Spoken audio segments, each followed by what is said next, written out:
नमस्कार. आज आपण एका अशा विषयावर बोलणार आहोत जो खरं तर प्रत्येकासाठी, विशेषतः जे लिहितात, काहीतरी नवीन तयार करतात, त्यांच्यासाठी खूप महत्त्वाचा आहे. आणि तो विषय आहे वाङ्मयचौर्य, म्हणजेच कल्पनांची चोरी. हा विषय थोडा गंभीर आहे, पण त्याला समजून घेणं तितकंच गरजेचं आहे. चला तर मग सुरू करूया. एक क्षण विचार करा की आपण खूप मेहनत घेतलीये, रात्र जागून काहीतरी ओरिजिनल लिहिलंय, आणि अचानक एक दिवस कळतं की आपलंच काम, आपलेच शब्द, आपल्याच कल्पना कुणीतरी दुसऱ्याने स्वतःच्या नावाने छापले आहेत, आपल्याला काहीही श्रेय न देता. कसं वाटेल? विचार करूनच अंगावर काटा येतो, नाही का? बस याच भावनेतून या विषयाचं गांभीर्य आपल्याला कळू शकतं. तर हे वाङ्मय चौर्य म्हणजे नेमकं काय आहे? सोप्या भाषेत सांगायचं तर ही आहे बौद्धिक मालमत्तेची चोरी. आणि हे फक्त कॉपी पेस्ट करण्यापुरता नाहीये. नाही, तर यात कोणाच्या तरी मूळ कल्पना, त्यांच्या संकल्पना, त्यांना कुठलंही श्रेय न देता वापरणं, याचाही समावेश होतो. थोडक्यात ही विचारांची चोरी आहे. बरं, मग याचे परिणाम काय होतात?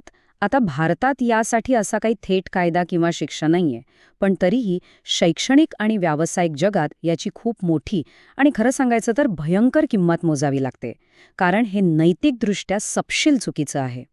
आणि शैक्षणिक क्षेत्रात तर यावर खूप बारकाईने लक्ष ठेवलं जातं. इथे एंट्री होते विद्यापीठ अनुदान आयोगाची, म्हणजेच UGC. त्यांनी मार्च 2018 मध्ये संशोधनात होणारी ही चोरी रोखण्यासाठी काही अत्यंत कडक नियम लागू केले. चला, हे नियम काय आहेत ते जरा पाहूया. जर तुमच्या कामात 10% साम्य आढळलं तर ठीक आहे, काही शिक्षा नाही. पण खरी गोष्ट इथून पुढे सुरू होते. जर हेच साम्य 10 ते 40% गेलं तर तुम्हाला तुमचं काम 6 महिन्यात सुधारून सादर करावं लागतं. आणि जर हे प्रमाण 40 ते 60% गेलं तर शिक्षा अजूनच गंभीर होते. तुमचं हस्तलिखित मागे घेतलं जातं, पगारातली वाढ थांबते आणि 2 वर्षांसाठी तुम्ही कुणाला मार्गदर्शनही करू शकत नाही. आणि सगळ्यात धोकादायक म्हणजे जर 60%पेक्षा जास्त चोरी असेल तर मग थेट पदवीसाठीची नोंदणीच रद्द होते. म्हणजे सगळी मेहनत वाया. पण हे नियम आणि शिक्षा या सगळ्याच्या पलीकडे एक अशी गोष्ट आहे जिची किंमत करताच येत नाही. आणि ती म्हणजे आपली प्रतिष्ठा, आपली विश्वासार्हता. एका संशोधकाने किंवा लेखकाने वर्षानुवर्षे जी मेहनत करून आपलं नाव कमावलेलं असतं, ते अशा एका चुकीमुळे एका क्षणात धुळीला मिळू शकतं. म्हणजे बघा, UGC फक्त शिक्षा देऊन थांबत नाही, तर हे घडूच नाहीये यासाठी त्यांनी एक सिस्टीम बनवली आहे. आता प्रत्येक विद्यार्थ्याला त्यांचं काम ओरिजिनल असल्याचं एक प्रतिज्ञापत्र द्यावं लागतं. मग संस्था ते सॉफ्टवेअरने तपासते आणि शेवटी पर्यवेक्षक सुद्धा प्रमाणपत्र देतात की हे काम चोरीचं नाहीये. म्हणजे एक प्रकारची तिहेरी तपासणीच आहे ही. आता एक महत्त्वाचा मुद्दा. प्रत्येक वेळी चोरीचा हेतू असतोच असं नाही. कधीकधी नकळतपणे, अनावधानाने सुद्धा चुका होतात. यालाच अनैच्छिक वाङ्मयचौर्य असं म्हणतात. बघूया बरं, हे नेमकं कशामुळे होतं? ह्या काही अगदी सामान्य चुका आहेत ज्या कुणाकडूनही होऊ शकतात. उदाहरणार्थ, दुसऱ्याच्या कामाचा उल्लेख स्वतःचं काम म्हणून करणं किंवा एखाद्याचं वाक्य जसंच्या तसं वापरताना अवतरण चिन्ह न देणं. कधीकधी आपण फक्त 2-4 शब्द बदलतो आणि आपल्याला वाटतं की आपण पॅराफ्रेज केलंय, पण ते तसं नसतं.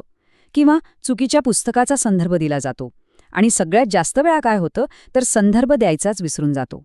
या सगळ्यामुळे नकळतपणे मोठी चूक होऊ शकते. ठीक आहे, मग आता प्रश्न येतो की ह्या सगळ्या चुका टाळायच्या कशा? घाबरून जाण्याची काहीच गरज नाही. सचोटीने लेखन कसं करायचं याचे काही सोपे आणि प्रभावी मार्ग आहेत.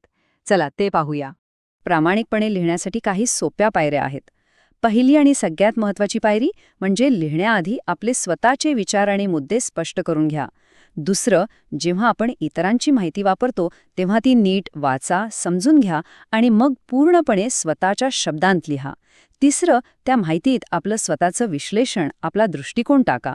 आणि हो, जर कोणाचे शब्द जसेच्या तसे वापरायचे असतील तर अवतरण चिन्ह वापरायला अजिबात विसरू नका. आणि शेवटचं पण सगळ्यात महत्त्वाचं, आपण माहिती कुठून घेतली त्या स्रोताचा संदर्भ नेहमी द्या. हे वाक्य किती महत्त्वाचं आहे बघा. म्हणजे दुसऱ्यांचे विचार आणि त्यांचं काम हे आपल्या लेखनाला आधार देण्यासाठी, त्याला अधिक मजबूत करण्यासाठी वापरायचं आहे. ते जसंच्या तसं कॉपी करण्यासाठी नाही.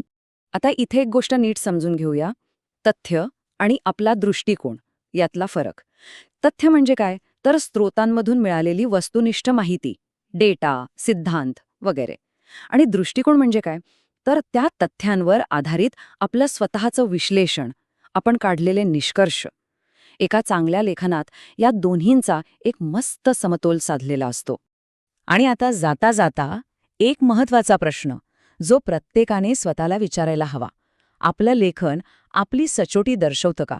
कारण शेवटी आपलं लिखाण म्हणजे फक्त शब्द नसतात, ते आपल्या प्रामाणिकपणाचं, आपल्या चारित्र्याचा आरसा असतं, नाही का? यावर नक्की विचार करा.